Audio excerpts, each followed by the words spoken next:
Hello everyone, कैसे हैं आप सभी लोग। आशा करते हो आप सब लोग बहुत ही अच्छे हैं। तो राजस्थान ने एक बार फिर से आपको यहाँ पे एक अच्छी सी वैकेंसी से इंट्रोड्यूस करवाया है। यस, आरपीएससी रिक्रूटमेंट 2024 ने यहाँ पर प्रोटेक्शन ऑफिसर के पोस्ट निकाले हैं। ये जो पद है इन पे भर्ती निकाली है। अगर आप लो ग्रेजुएट हैं और या तो फिर आपने सोशल वर्क में मास्टर्स किया है, अगर आपके पास दोनों ही ये डिग्री है और आपने ये जो चीज़ें हैं, ये जो डिग्री है किसी रिकॉग्नाइज यूनिवर्सिटी से ली है, तो आप यहाँ पर संरक्षण अधिकारी के ये जो फॉर्म है, प्रोटेक्शन ऑफिसर के जो फॉर्म है, वो इजीली फॉर्म फिलअप कर सकते हैं। तो चलिए स्टार्ट करते हैं वीडियो को और जानते हैं कि ये एग्जामिनेशंस क्या होता है, इसकी शैक्षणिक योग्यताएं क्या होती है, जो एज रिलैक्सेशन होता है वह क्या होता है इसमें, और मेन इंपॉर्टेंट कि इसके एग्जाम्स कैसे होते हैं, कितने पेपर होते हैं, इनमें सैलरीज क्या मिलती है, और भी बहुत सारी चीजें हैं जो हम यहाँ पे इस वीडियो में आगे कवर करने वाले हैं। वीडियो को अंत तक देखना है, सो बने रहिए मेरे साथ में। तो चलिए वीडियो की शुरुआत करते हैं यह विभाग से कि कौन से विभाग में, कौन से डिपार्टमेंट में आखिर यह जो पोस्ट है वह आई है। तो यह डिपार्टमेंट है महिला एवं बाल विकास विभाग। और आप जो है इसमें आवेदन कब से कब तक कर सकते हैं, तो आवेदन की जो तिथि है वह रहेगी 29 जुलाई से आप इसके आवेदन शुरू हो रहे हैं। और जो है यहाँ पर 27 अगस्त 2024 को रात 12 बजे से पहले तक आप जो है इसमें फॉर्म फिल कर सकते हैं। तो चलिए अब बात करते हैं इसकी एजुकेशन क्वालिफिकेशन के साथ साथ यहाँ पर कि जो है इसके पद स्थायी होता है या अस्थायी होता है। तो सबसे पहले बात करते हैं ये पोस्ट की, क्या ये पोस्ट परमानेंट होती है। यस, यह एक परमानेंट गवर्नमेंट जॉब है जो आरपीएससी के द्वारा यहाँ पे इसके एग्जामिनेशंस होते हैं और आपको एक अच्छे पे ग्रेड के साथ में ये एक परमानेंट जॉब मिलती है। और यहाँ से रिटायरमेंट के बाद में आपको यहाँ रिटायरमेंट भी आपकी चालू रहती है। तो एक बहुत ही अच्छी जॉब है, परमानेंट जॉब है। बात करते हैं शैक्षणिक योग्यता की। तो आपको जैसे कि मैंने वीडियो के शुरू में बताया है कि आपके पास रिकॉग्नाइज्ड यूनिवर्सिटी से एलएलबी की डिग्री मांगी गई है। अगर आप एलएलबी के कैंडिडेट हैं तो आप एलएलबी की सिर्फ एक डिग्री आप यहाँ पे दिखा सकते हैं।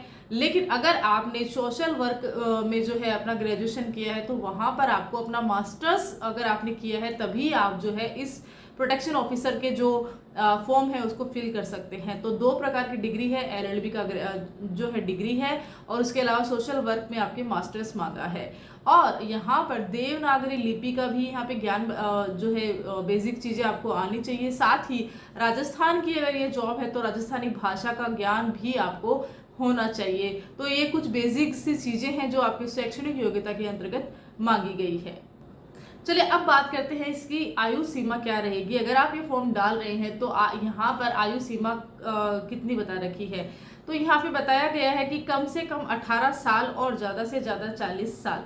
यस, मिनिमम 18 है और मैक्सिमम 40 ईयर्स आपका यहाँ पे एज का बताया गया है। और अगर आप राजस्थान सरकार में ये वैकेंसी के लिए तैयारी कर रहे हो, फॉर्म डाल रहे हो, तो वहाँ पर आपको रिजर्वेशन कैटेगरी में भी छूट मिली हुई है। और इसके साथ में विधवा कोटा होता है और जो डाइवर्स जो जिस भी किसी का भी यहाँ पे तलाक हुआ है, विवाह विच्छेद हुआ है, अगर वो यहाँ पे ये आवेदन डालते हैं तो उनके लिए यहाँ पे कोई भी किसी भी प्रकार की एज का कोई भी बाउंडेशन रहेगा नहीं। किसी भी उम्र में भले वो हो, इस जो है आवेदन के लिए अप्लाई कर सकते हैं। बात कर लेते हैं सैलरी की। तो सैलरी जो है यहाँ पे लेवल 11 की आपको यहाँ पे सैलरी मिल रही है। मींस की 50,000 मंथली का एक जो पैकेज होता है वह आपको यहाँ पे मिलने वाला है। अब बात कर लेते हैं इसकी एग्ज़ाम की स्कीम की कि इसकी एग्ज़ाम कैसे होती है, इसमें चयन कैसे होता है। तो शुरुआत करते हैं इसकी एजुकेशन जो एग्ज़ाम होता है उसके साथ में।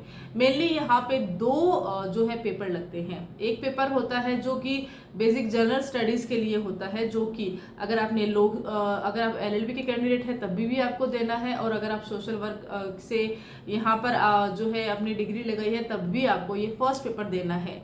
सेकंड पेपर जो होता है वह होता है ऑप्शनल पेपर। यहाँ पर जिस भी कैंडिडेट ने जो भी एक सब्जेक्ट अपने लिए चूज किया है उसके अंदर उसको यह एग्जाम देना होता है। बेसिकली जो लॉ के स्टूडेंट होते हैं तो उनको यहाँ पे लॉ का जो है एक सिलेबस मिलता है और जो अदर डिग्री के हैं वो उनको वहाँ का एक सिलेबस मिलता है। तो इस प्रकार से 2 पेपर यहाँ पे होते हैं। इनकी मार्किंग क्या होती है, तो यहाँ पे 600 नंबर का ये एक पेपर जो है आता है। 300 मार्क्स को जो है इक्वल करके यहाँ पे 600 मार्क्स बताया गया है। यहाँ पर यह एग्जाम की जो ड्यूरेशन रहती है वह 3 घंटे की रहती है। चलिए अब बात करते हैं थोड़ा सा और इसमें आगे। तो अब यहाँ पे जो पासिंग मार्क है तो 40% ईच पेपर में आपको लाना होता है। यस, यहाँ पर आपको 40% लाना पड़ेगा तभी आप जो है इस एग्जाम को क्वालिफाई करते हो।